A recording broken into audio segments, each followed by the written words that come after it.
Professeur Philippe Paroler, vous êtes chef de service à l'IHU Méditerranée Infection. Votre métier, c'est de prendre en charge des patients, de les soigner, mais vous dirigez également une unité de recherche d'envergure internationale, l'unité Vitrome. Cette unité a notamment une équipe en Afrique, plusieurs équipes en Afrique, une en Algérie, une au Sénégal. Est-ce que vous pouvez mettre en perspective, avec cette expérience, la crise du Covid à un niveau international? Alors, je vais vous parler essentiellement de ce que je connais, soit directement à travers mes équipes, soit à travers nos partenaires, et je vais vous parler essentiellement de l'Afrique. Ce qui nous a marqué au début de l'épidémie, c'est que l'OMS et les organismes et d'autres agences internationales prévoyaient une catastrophe en Afrique. Dès les premiers mois, on voyait passer des chiffres comme 300 000 morts prévus en Afrique. Ça ne s'est pas passé du tout.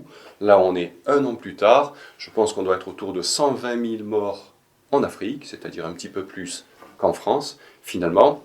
Et donc, il est intéressant de mettre ça en perspective, et notamment, vous voyez beaucoup dans les médias comparer la France à l'Europe et aux États-Unis. Et moi, je vais vous donner quelques éléments de comparaison de notre pays par rapport à l'Afrique.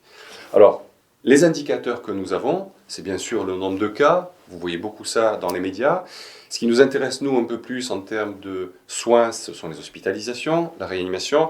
Mais ce qui est important également pour voir l'impact réel de l'épidémie dans la population, c'est la mortalité, le nombre de morts rapportés à la population. Alors bien sûr, l'Afrique, ce n'est pas un continent homogène, mais on peut regarder quelques pays.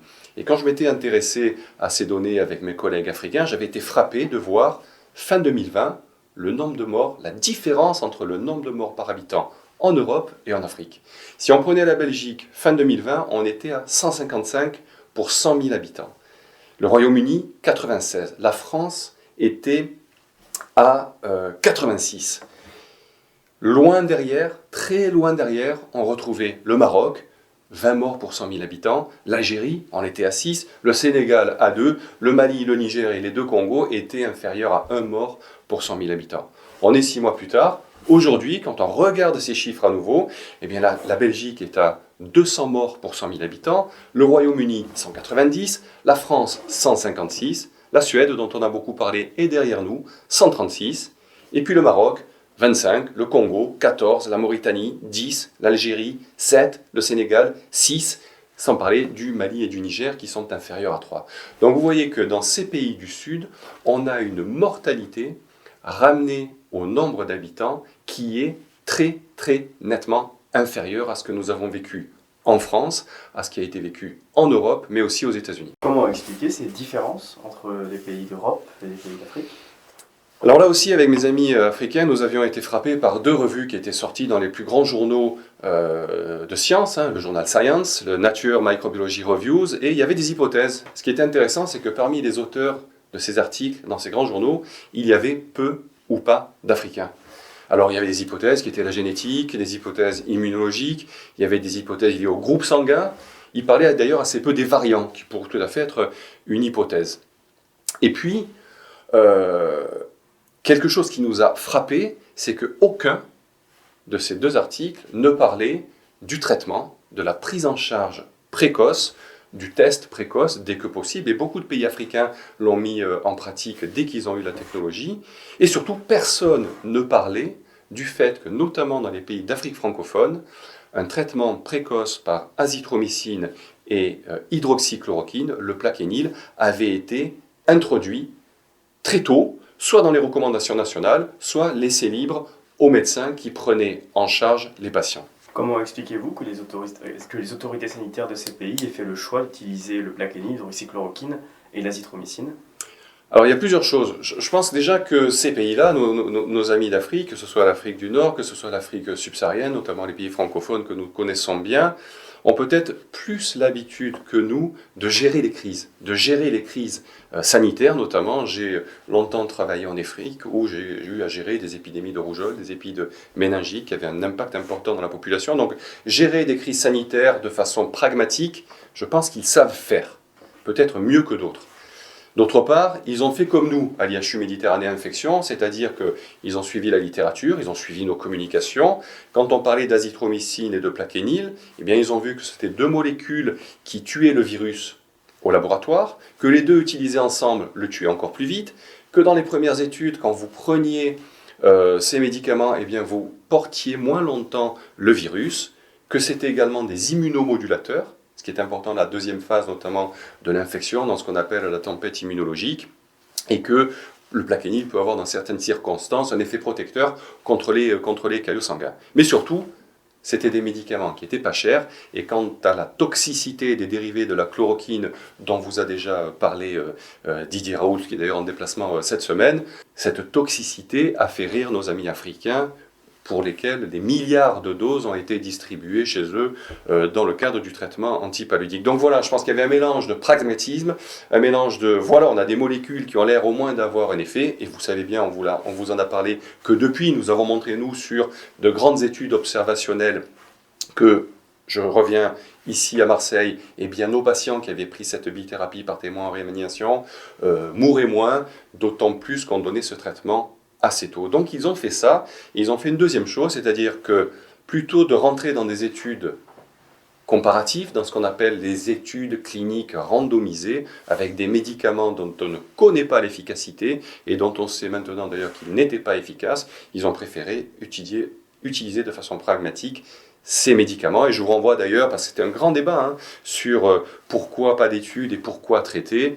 Vous verrez, et c'est assez intéressant de prendre Wikipédia en anglais, Randomized Clinical Trials, où vous verrez que c'est aussi bon, ça marche aussi bien, de tirer des conclusions à partir d'études observationnelles, à condition qu'elles soient de bon niveau, que des études comparatives. Est-ce qu'on peut comparer les mesures non pharmaceutiques, c'est-à-dire les mesures par exemple de confinement, de couvre-feu, est-ce qu'on peut comparer ces mesures prises en Europe à celles qui ont été prises en Afrique ? Alors, comme je vous l'ai dit, l'Afrique n'est pas homogène. Il y a eu des variations de pas de confinement du tout à des mesures sociales, d'ailleurs adaptées au mode de vie des gens.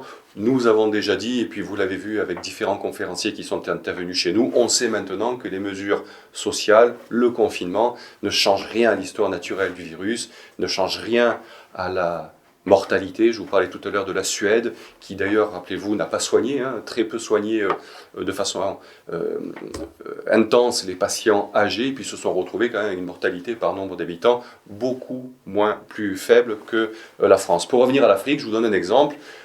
Avec mon ami Cher Sorna qui dirige l'équipe de mon unité de recherche au Sénégal, il s'est occupé avec d'autres de surveiller ce qui se passait pendant le Magal de Touba, un grand pèlerinage, plusieurs millions de personnes au Sénégal, en prenant des mesures correctes. Eh bien, il n'y a eu aucun cas, aucun décès pendant ce grand rassemblement. Comment expliquer finalement qu'on parle assez peu des résultats très positifs obtenus par les autorités dans tous ces pays d'Afrique ? Alors les critiques qu'on nous fait, qu'on fait à nos collègues, c'est de dire mais oui, la population africaine est plus jeune. C'est vrai, la population africaine est plus jeune, la moyenne d'âge en Afrique c'est 20 ans. En Europe, on doit être autour de 40 ans, aux États-Unis également, ça va être 38 ou 40 ans. Donc nous savons bien sûr que les victimes, ceux qu'il faut protéger, ce sont les personnes âgées en priorité, et puis vous savez aussi qu'il y a les personnes les plus fragiles. Donc ok, ça c'est la critique qu'on peut faire, mais quand on regarde l'Afrique du Sud qui a interdit l'utilisation, ou en tout cas pas recommandé l'utilisation de l'hydroxychloroquine. En Afrique du Sud, la moyenne d'âge c'est 27 ans. Le nombre de morts pour 100 000 habitants en Afrique du Sud, aujourd'hui, c'est 92 pour 100 000. Je vous rappelle les chiffres de tout à l'heure. En France, on était à 156, au Maroc 25, au Sénégal et en Algérie 6 ou 7. Donc vous voyez, ça n'est pas que parce que la population est plus jeune qu'il y a eu moins de morts rapportées par habitant lors de cette épidémie. Nous sommes persuadés que la prise en charge précoce et que le traitement par azithromycine et hydroxychloroquine a été un des facteurs. Il y a peut-être d'autres facteurs qui peuvent expliquer que dans certains pays où l'hydroxyne a été utilisée, notamment l'obésité, il faudra étudier ça, donne des résultats mitigés, mais en tout cas c'est très clair, et c'était ce qui nous choquait dans la littérature scientifique et dans les médias. Pourquoi on n'en a pas parlé? Non seulement des bons résultats en Afrique, mais également des raisons possibles, c'est-à-dire l'utilisation de ces traitements, sans parler de la presse scientifique ou mes collègues africains qui essayent de publier leurs revues, leurs études observationnelles, leurs données, parfois comparatives. Il y a un article au Ghana qui montre l'intérêt qui a été publié. Eh bien, le plus souvent, mes amis africains se heurtent aux comités éditoriaux des journaux qui refusent même d'envoyer ces articles en review, c'est-à-dire la première étape pour ensuite publier après avoir été critiqué. Donc il y a un vrai blocage. Et vous savez bien, ça a été présenté également dans certaines de nos communications. Nous avons regardé, nous, puisque nous le suivons, la littérature sur l'efficacité de l'hydroxychloroquine associée ou non à l'azithromycine. La plupart des études y sont favorables. Vous vous souvenez de ce site, C19 Study, qui peut être consulté, qui est mis à jour régulièrement. Et on s'aperçoit que la plupart des études qui sont défavorables, on y trouve souvent des conflits d'intérêts de certains auteurs avec l'industrie pharmaceutique ou avec des médicaments qui avaient été présentés à un moment donné comme potentiellement efficaces et dont on sait maintenant que non seulement ils sont inefficaces, voire toxiques, voire pour certains ont pu jouer un rôle dans l'histoire des variants.